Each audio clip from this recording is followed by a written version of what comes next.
I have done a garlic trial. There is Hadroot and St. Helens, both just gone. In the middle here I have Polish. I think I got a Polish hardneck. And then a Polish softneck right next to it. This one isn't ready yet, but the Polish hardneck is it's kind of small. I'm not sure I am satisfied with these because it's about half the size as grocery store garlic, and the cloves I bought were a little bit bigger. I still got more than I put in the ground, but it's not really worth it. And I got some Hadroot garlic here, which is looking quite nice. I think these are about the size of the cloves that I put in the ground. And, they're looking pretty nice. There's a smaller one there, but, these have still got some life in them. And then I've got some music garlic. These, are starting to die back, and I think they'll be ready soon. And they've produced scapes, and because they're a hard neck, and they've also produced quite nice bulbs. Personally, I do like the scapes. I think they're quite tasty, and so I prefer growing hardneck. Hardneck usually also does a little bit better. And music here in Zone 6B, West Virginia, seems to do quite well. I also have another comparison where I grew all the same varieties over here in this area, where I gave them a wider spacing. And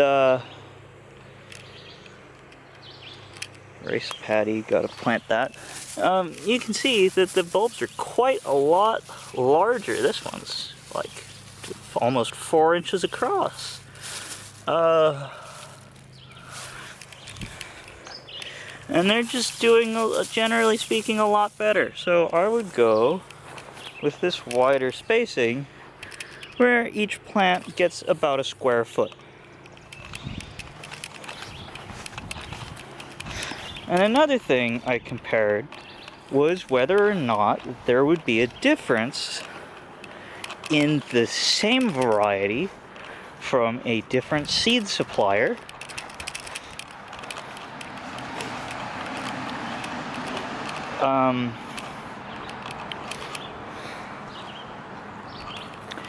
And I guess there was a little difference. I think the music garlic that I got from Southern Exposure, which is down here, no, that's about the same. And these also have slightly more light, which gave them a little bit more top growth, which has done them some good. So I think there's probably not really much difference between supplier to supplier, but either way, I got these from Southern Exposure, and the ones back up there I got from Adaptive Seeds, and they're both pretty good. And the variety in the last row is all music, and then I've got some Romanian red garlic down here. And these two decided that they would be ready a little bit earlier than the other ones, and it's a decent sized bulb. It's not super big, not super small. But yeah, they're doing pretty well. And I decided to plant shallots in between the rows. I have this one, which is a Dutch red shallot, and it's looking quite nice. It is going to seed a little bit, but not anything concerning. And I have one remaining specimen of French red shallot.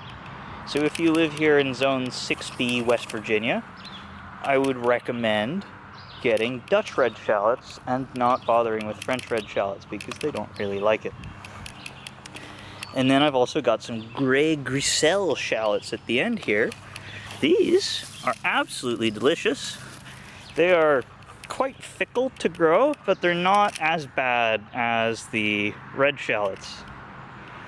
They're a different species, I guess. And you just plant these the same way, you know, in September, October, November, you just go plop them in the ground, and then you keep them weed-free, unlike I have done. You know, I've been keeping these okay in terms of weeding, nothing like concerning. And they've been doing alright. I think if I'd done a better job weeding, they would have done better, but honestly the difference isn't that big. And then I have another thing that I've done in terms of trial, which is across all the different varieties, I have done different fertilization methods. I can see absolutely no difference between any of them.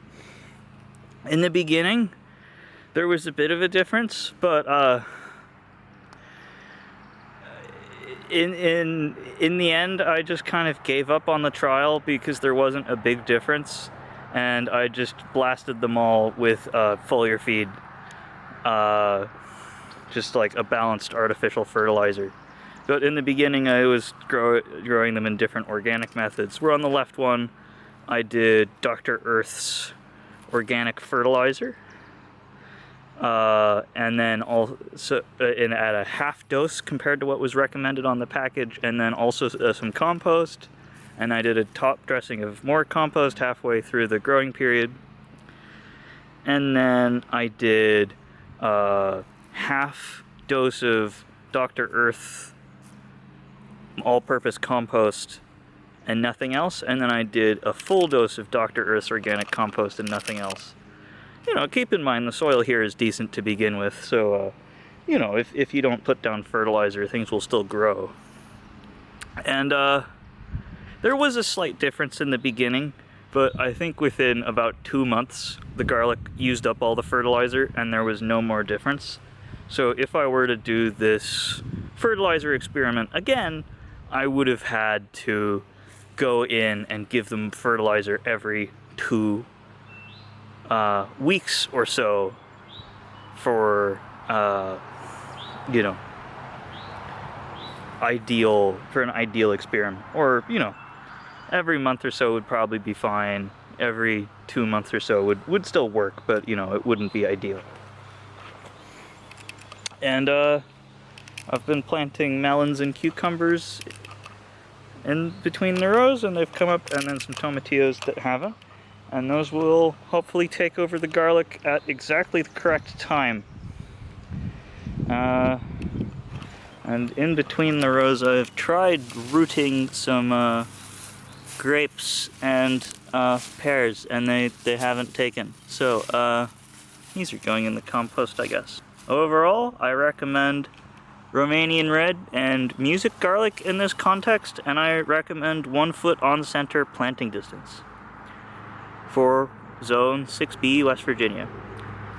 And another thing that I noticed in previous years was that early October, late September was the best planting time, which is what everyone recommends anyway. You know, some people recommend a little bit later, but the difference is not very big.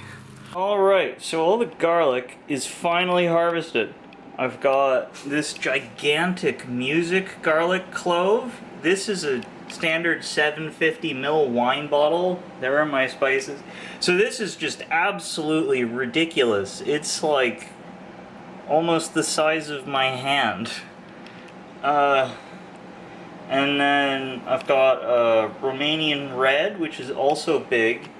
And then a bunch of other musics in Romanian reds that I spaced closer together. And then I've got the ones that I planted in shade. Now, usually roly-polies, or pillbugs, or whatever you want to call them, don't cause issues because they don't eat living plants. But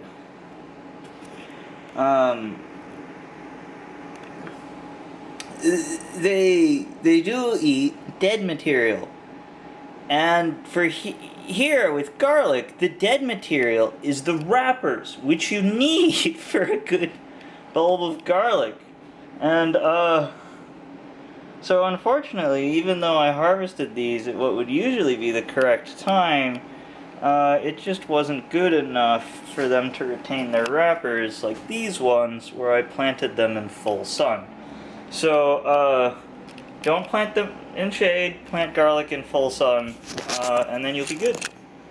Oh, and then I've got some that I'm saving seed from over here. I think I'll go save the big ones as seed if they're all still fine. It smells like there's one clove that's rotting somewhere, so I'll need to probably sort through all of these and start squishing them up with my fingers so that I know which one is rotting. But yeah, I grew garlic again. It's good. So you know how I said that one of the cloves was probably rotting? Well, I peeled the big garlic, and it was in fact one of the cloves in the big garlic that was rotting, and there were bugs in it and stuff crawling around in there. But there was only one clove in there, and this clove is just ridiculous. It's like, this is the size of my hand. And that's the size of the garlic. Like, you could make 3 garlic toasts with that amount if it hadn't gone bad. It's ridiculous. Like, looking at this thing gives me, like, the same feeling I get when I read Junji Ito's works. It's ridiculous.